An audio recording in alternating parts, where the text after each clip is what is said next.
Right, so we're off. It's Monday afternoon and we're heading south. Just put some fuel in, not too much because I don't want to add too much weight to the van. I've just reset the tripometer and also the average consumption. So hopefully on my way back I'll remember to check that and I'll let you know how we get on.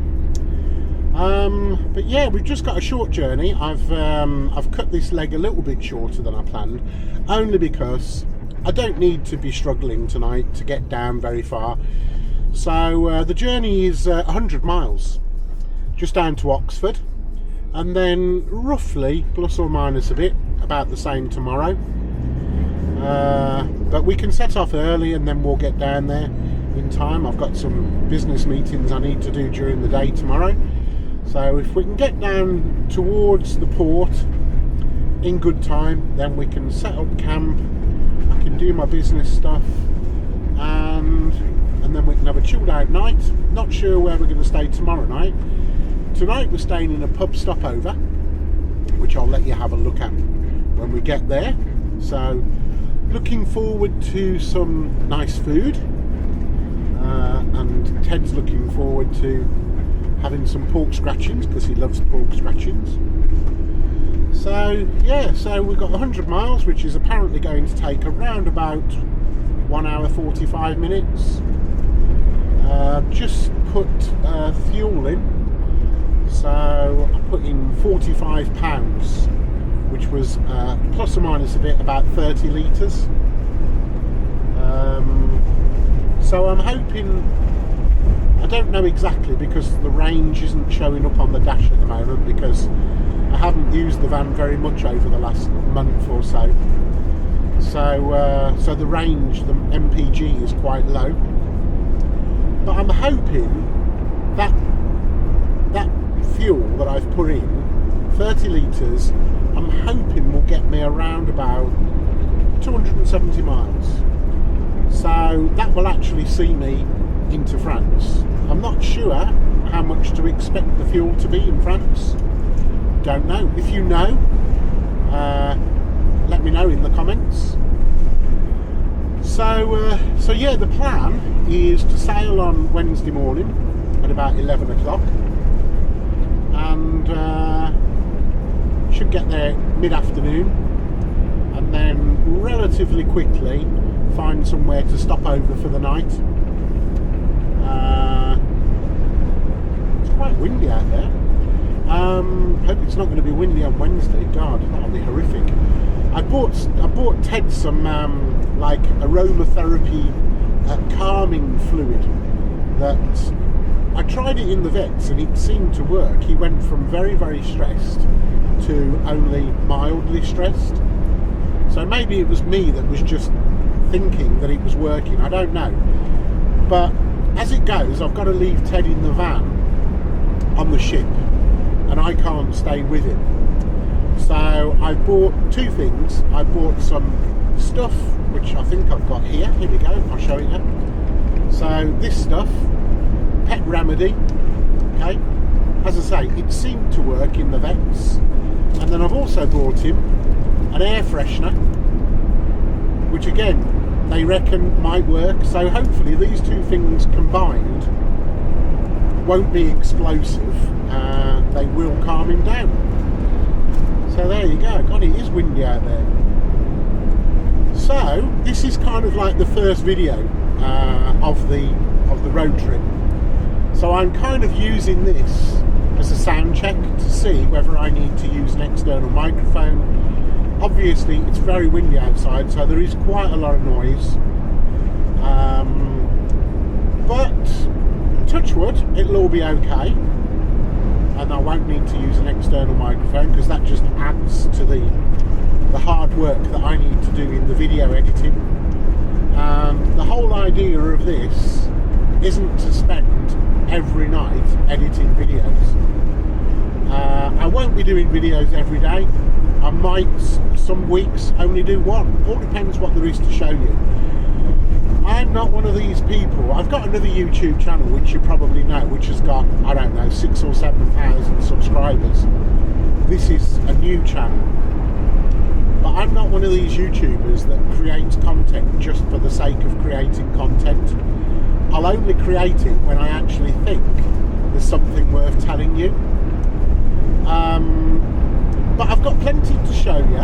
I've done loads of upgrades to the van. I've also got the stuff that's sat on the dashboard here that I think you'll like. And it's all self-done. There's only two things. Yeah, what's that? One of the things that I paid to have done was the air suspension. So I've had airbags fitted on the back. Not for the reason of wanting to upplate to a higher weight, but from a comfort point of view. Number one, the van without the airbags was quite wallowy. They all are, it's a simple fact.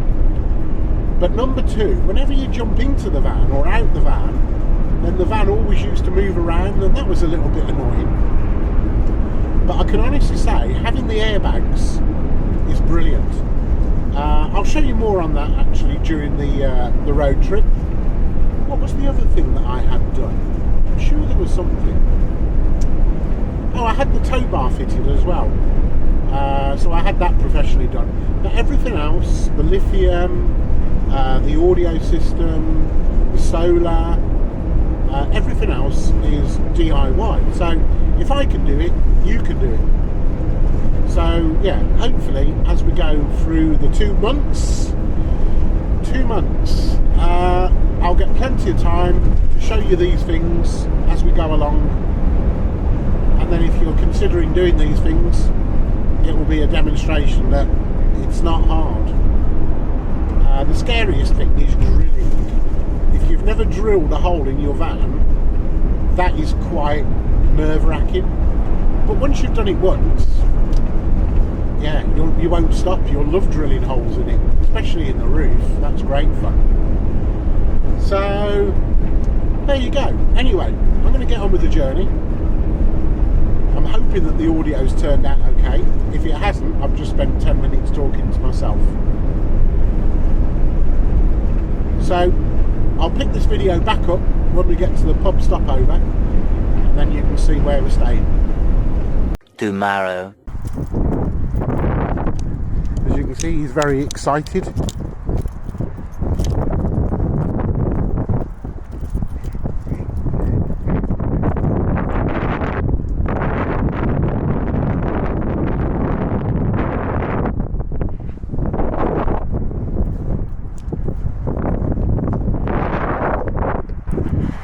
Hi, good morning. So we stayed at this pub last night on the car park.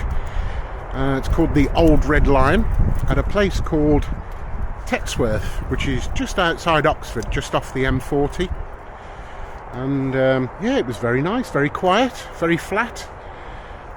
And we're going to carry on the journey today down to Newhaven, ready to pick up the ferry tomorrow. This is the village green. As you can see, Ted's having a good old sniff. Yeah, they play cricket here as well in the summer.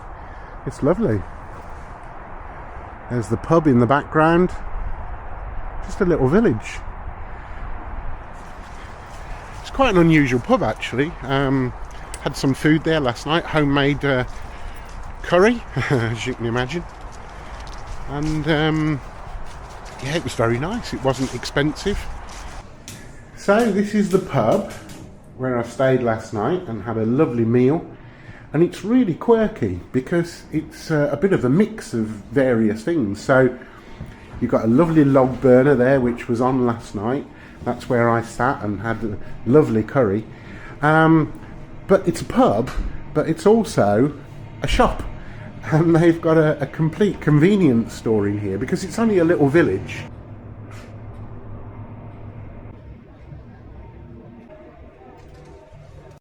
Two hours later. Just coming into Newhaven now. We're 5 miles away. So I just thought I'd give you a quick tour around the cab, seeing as we're stuck in traffic. There's a few things on here that are extra. So first of all, how are we doing on economy? Let's have a look. So we got 94 miles left in the tank. The trip since we started, 203 miles. average consumption 30 miles to the gallon, and average speed 44, and travel time in total 4 hours 35 minutes. So yeah, just quick tour around the cab. So here we've got an Android tablet which is running Copilot. This is my current sat-nav system, because you can put in the dimensions of the van. So hopefully, touch wood, it doesn't take you down roads that you don't want to go down. Obviously I've got my phone there, which is normal. And then this is another Android tab, and this is connected via Bluetooth to an ODB reader which is plugged into the van. And this is giving me real-time information on what the van's doing. So speed, revs, the time, fuel remaining 16%, as you can see there, instant MPG, and also the trip MPG. So that's since I set off this morning. The miles that I've done today, so trip 102 miles, the coolant temperature, the voltage at the battery, the battery level of the Android tablet, and also the boost. And I find the turbo information really, really useful, because revs is what eats your petrol. So if you can keep your revs down but keep your speed up using your turbo, so therefore what I found is the key is to get in as high a gear as possible, as quickly as possible, and then let your turbo do the work. And then this is a little additional speedo using GPS, only because what I found, and this is kind of typical of these motorhomes, when they put different size wheels on them, so mine has got smaller wheels, like 15-inch wheels, the speedo's out. So therefore, when it says 60 miles an hour on my clock, actually it's only doing 55 miles an hour. So I've got this just to give me a really good, accurate reading as far as my speed. So there you go. The clock's wrong at the moment, because obviously in the UK we put our clocks back. So the current time is 11:26, and it says 12:29. I'll alter that when I get to France, only because France is an hour ahead. The other good thing that you can do with this device is, if I've got any errors on the dashboard, then I can investigate them and clear them, maybe. There you go, just a quick tour around. Van is there,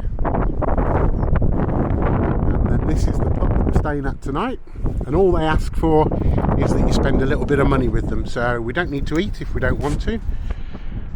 And I'm not quite sure where the ship sails from. I'm guessing it sails from up here, because that's the sea, so it can't be any further out than that, I wouldn't have thought, but I could be wrong. So this will be interesting. Some of the vans here parked up, which I'm guessing are probably going to get off today or tomorrow. But for now, we're going to go to a walk into town. I've got an Amazon parcel that I need to collect.